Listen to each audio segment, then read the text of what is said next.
طبعا تيطلب يعني ارتسامات حول الاستقبال والتنظيم. طبعا التنظيم في شكل جيد جدا على مستوى المنشآت، على مستوى التنظيم ولا اللوجيستيكي خارج أرضية الملعب.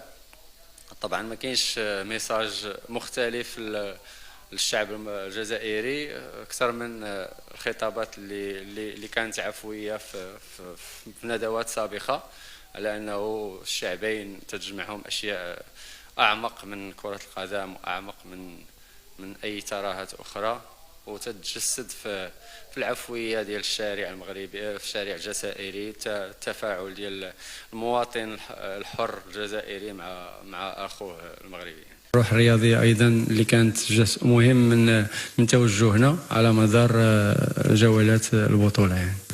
شكرا كوتش سعيد. راح ناخذ 3 اسئله. السؤال الاول من فوق. السلام عليكم.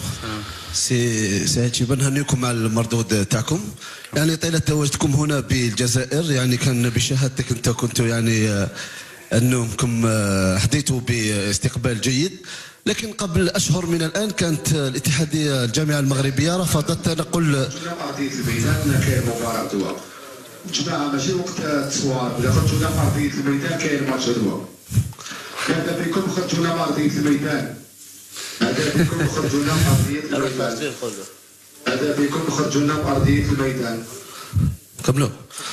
قبل هذا يعني شفنا الفريق المحلي المغربي كان حرم من المشاركه في الشان. اليوم بمشاركتكم اليوم ويعني ما لقيتوا حتى مشكل، تشوف بلي انه سقط من الجامعه المغربيه خلال الشان اللي كانت اثرت ربما على النظره تاع الجامعه حول مشاركتها والعلاقه مع الجيران. كمال الاسئله راح تكون على المباراه النهائيه، من فضلكم من فضلكم مباراه نهائيه. من شكرا. question here please.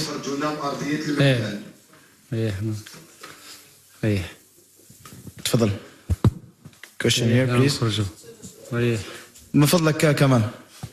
الخطاب ديالنا معهم ثابت، يعني من التحضير في المباريات الوديه، اثناء التدريب، اثناء الاعداد، والكومبيتيسيون هو تحصيل حاصل. يعني الطريقه اللي تنستعدوا بها على مدار السنه تترجم على ارضيه الملعب.